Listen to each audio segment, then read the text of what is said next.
Hello everyone. आज हम critical appreciation पढ़ेंगे ऑफ सीता बाय तोरू दत्त, है ना। आज हम इसकी क्रिटिकल एप्रिसिएशन करेंगे। Introduction.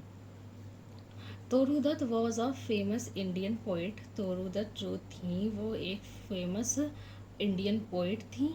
Who wrote in English, उन्होंने इंग्लिश में लिखा, एंड फ्रेंच में लिखा उन्होंने। शी वॉज बॉर्न इन 1856 में उनका जन्म हुआ था इन बंगाल। उनका जन्म बंगाल में हुआ था। इवन दो, हालांकि शी डाइट यंग, वो जल्दी मर गई।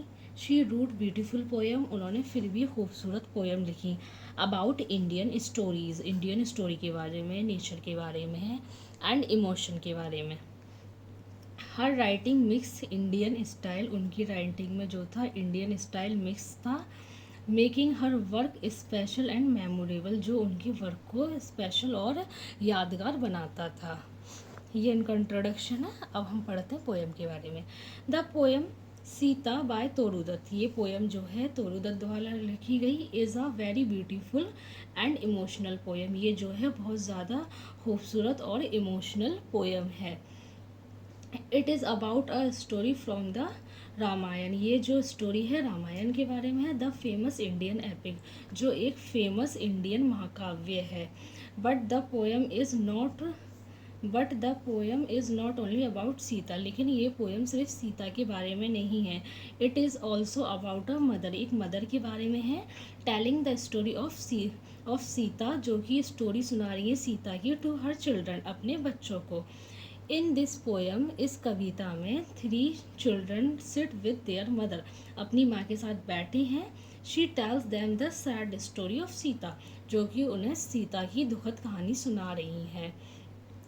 Who was living in the forest, जो जंगल में रहती थी। After being send bye her husband Lord Rama, जब उनके हस्बैंड लॉर्ड रमा ने उन्हें मतलब कि वहाँ से निकाल दिया था, घर से दूर भेज दिया था रहने के लिए जंगल में। The forest is shown as a dark and lonely place, तो फॉरेस्ट को इसमें दिखाया गया है अंधेरी और अकेली जगह, सुनसान जगह।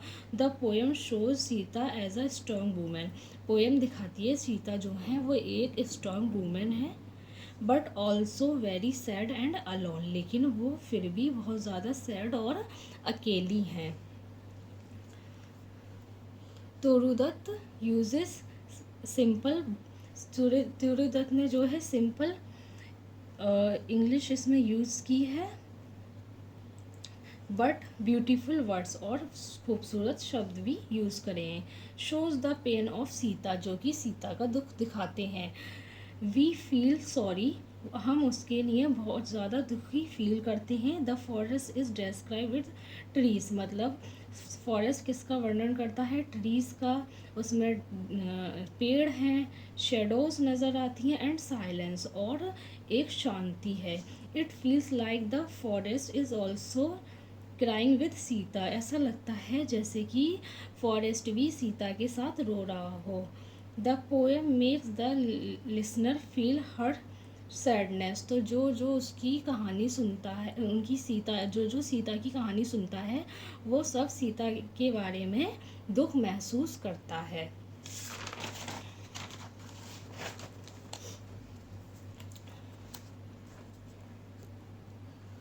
The best part of the poem, best part है पोएम का, is how the poet mix the past and present, के पोइट ने इस पोएम में पास्ट को प्रेजेंट को कैसे मिक्स कराए। While the story is from long ago, जहाँ जबकि कहानी जो है बहुत पुरानी है। The poet also shows her आउन मेमोरीज, जो मतलब पोइट जो हैं वो अपनी अपनी यादें दिखा रही हैं। ऑफ हर मदर, अपनी माँ की। टेलिंग हर दिस स्टोरी, जो उनकी माँ ने उन्हें ये कहानी सुनाई थी, तो उन्होंने उसी के ऊपर ये पूरी पोएम लिखी थी। It makes the poem full of love and feeling, तो ये ही इस कविता को प्रेम से भर देती है। Toru Dutt was a young poet, Toru Dutt जो थी वो एक यंग पोइट थी। But she wrote with great skill, लेकिन उन्होंने बहुत ज़्यादा महानता के साथ लिखा। शी रूट इन इंग्लिश, उन्होंने इंग्लिश में लिखा। But added Indian culture stories, उन्होंने इंडियन कल्चर स्टोरी को भी ऐड करा। That makes her poem special, ये ही उनकी पोएम को स्पेशल बनाता है। In short Sita is not just about a queen in exile, मतलब सिर्फ ये सीता के बारे में नहीं है कि उन्हें वनवास में भेज दिया गया था। इट इज़ अबाउट लव, ये प्रेम के बारे में है, पेन के बारे में है, and the power of stories, और स्टोरी की पावर के बारे में है। इट शोज़, ये दिखाता है द डीप कनेक्शन, गहरा कनेक्शन बिटवीन मदर, माँ के बीच का, एंड चाइल्ड, बच्चों के बीच का, and between past and present, और जो कुछ पास्ट को और प्रेजेंट को कैसे कनेक्ट किया गया है इसमें वो भी दिखाया गया है। तोरुदत्त गिव्स अस अ स्ट्रॉन्ग, नहीं sorry, तोरुदत्त gives us a story we can feel in our hearts. तो तोरुदत्त ने इस स्टोरी को ऐसे दिया है, we can feel in hearts, के हम उनके लिए ये सब फील कर सकें, जैसे वो जो उन्होंने सहा वो सब कुछ हम फील कर सकें। आंसर कंप्लीट हो गया है, बहुत ज़्यादा सिंपल इंग्लिश में है, आप इसे आराम से एग्ज़ाम में लिख सकते हैं। फिर मिलेंगे हम किसी और वीडियो के साथ।